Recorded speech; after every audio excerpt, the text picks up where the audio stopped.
Why do Indonesian people and Malaysian people hate each other? Negara yang menyerang Malaysia, United Kingdom akan campur sama. Hati-hati ya, Inggris bisa turun tangan.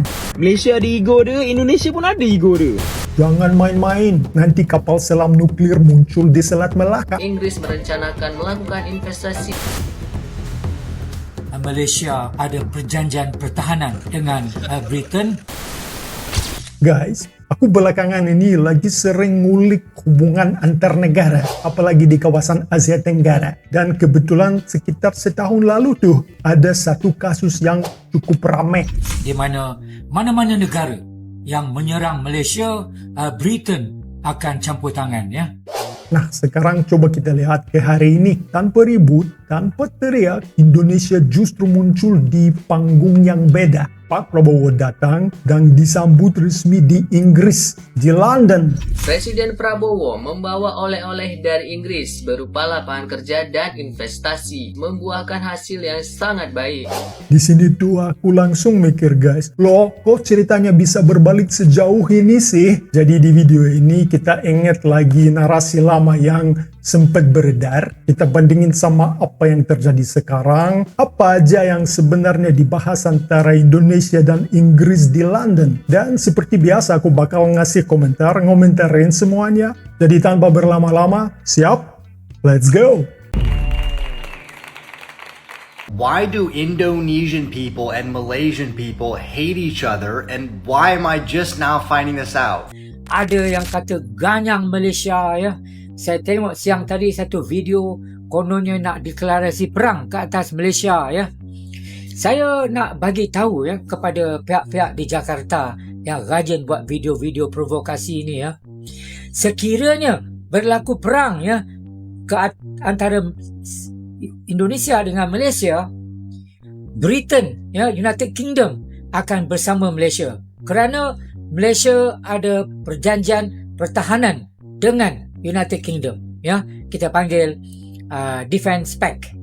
Guys, dulu tuh setiap ada gesekan antara Indonesia dan Malaysia, selalu ada aja yang ngomong begini, hati-hati ya, Inggris bisa turun tangan, Malaysia punya perjanjian pertahanan, jangan main-main, nanti kapal selam nuklir muncul di Selat Melaka. Okay, isu Malaysia gaduh dengan Indonesia ni kan, memang sampai kiamat takkan habis. Dia tak ada siapa yang betul, dia tak ada siapa yang salah. Sebenarnya dua-dua sama je, dua-dua ego. Malaysia ada ego dia, Indonesia pun ada ego dia. Untuk semua ni ada bergaul dengan orang Indonesia dan orang Malaysia, sebenarnya perangai dua-dua sama je.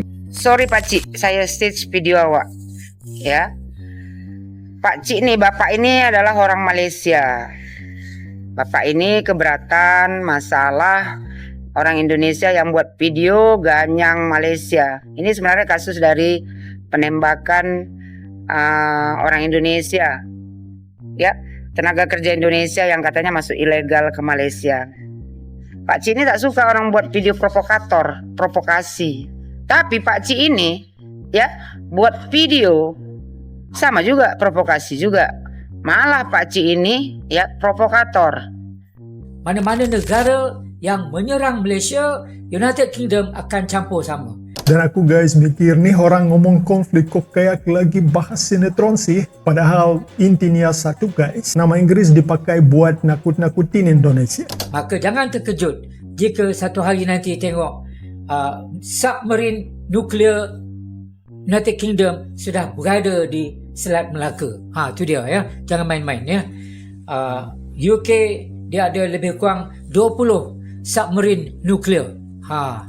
Oke guys, yang bikin aku heran, narasi ini malah sering diulang. Seolah-olah Indonesia itu negara yang gampang ciut, ya, gampang takut, gampang ditekan. Padahal Indonesia bukan negara kecil, ya, bukan pula negara impulsif. Nanti Indonesia yang akan musnah apabila submarine nuklear United Kingdom turut bersama membela Malaysia, ya.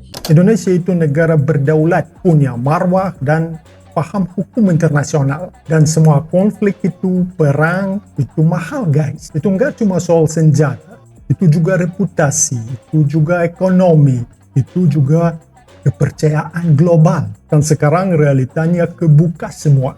Udara dan sebagainya, di Asia Tenggara kita berada di tempat yang paling bawah. Vietnam jauh ke hadapan, Indonesia nombor 1, kita sekarang terkebawah. Di tahun 70-an kita berada teratas. Malu kita kalau pergi peringkat antarabangsa sekarang. Tapi saya akan berusaha menjadikan Malaysia great again, akan jadi nombor 1 semula. First, it's India and Pakistan have so much beef with each other, and now I've announced that I'm in Indonesia, and I've been seeing some people from Malaysia dissing on Indonesia, and then the Indonesian people dissing on them. What are you guys going on about? I want to go to Malaysia. Malaysia seems sick. Literally, Indonesia and Malaysia are the 2 countries I've been wanting to go to for a while. Why are we beefing? What's going on? Memang betul macam adik-beradik sebab dua-dua sama. Orang Malaysia cakap kenapa media Indonesia asyik keluarkan berita tentang Malaysia je. Asyik-asyik nak bandingkan dengan Malaysia. Padahal Malaysia pasport nombor 3 je, nombor 2 yang Singapura. Kenapa tak bandingkan dengan Singapura? Orang Indonesia pula cakap kenapa media Malaysia ni asyik-asyik sebut nama Indonesia. Kalau tak sebut nama Indonesia tak sah hidup, tak lengkap hidup. Jadi guys, update. Baru ini Pak Prabowo kunjungi Downing Street, London, United Kingdom. Untuk apa guys? Debat? Enggak. Untuk diancam? Enggak. Untuk buat tanda tangan strategic partnership dengan Perdana Menteri Inggris, Keir Starmer. Coba pikir deh, kalau Indonesia itu negara yang bisa ditekan dengan ancaman, ngapain Inggris repot-repot datang dengan proposal kerjasama miliaran? Hari ini Bapak Presiden sudah selesai melaksanakan kegiatan di Inggris. Oke?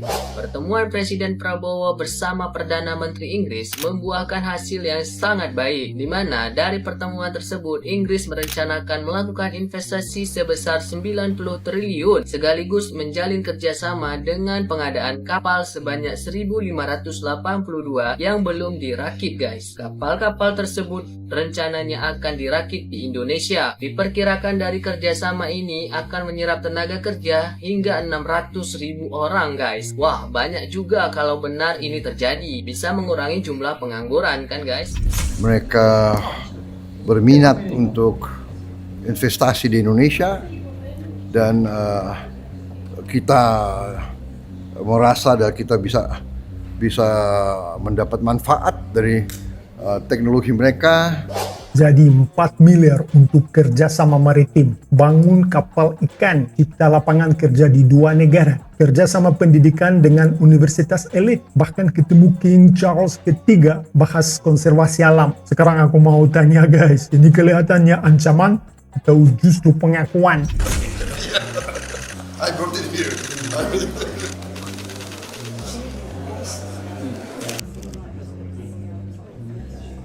Malaysia ada perjanjian pertahanan dengan Britain, di mana mana-mana negara yang menyerang Malaysia, Britain akan campur tangan ya.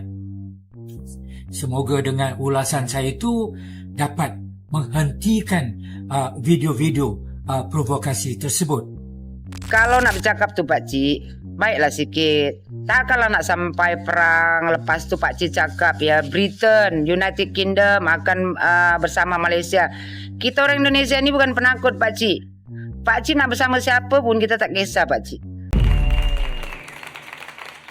Jadi guys, ada pepatah anjing menggonggong, kafilah tetap berlalu. Yang sibuk teriak konflik atau perang, itu biasanya mereka nggak duduk di meja perundingan. Yang duduk tenang justru bikin negara lain datang. Dulu Inggris dipakai buat nakutin Indonesia. Sekarang Inggris datang sendiri bareng Pak Prabowo. Dan ini bukan kebetulan guys. Ini namanya kelas. Terima kasih udah nongkrong bareng aku, bareng Romsov. Jangan lupa like, share, dan subscribe to the channel. Terima kasih dan sampai jumpa di video selanjutnya. Pakah-pakah.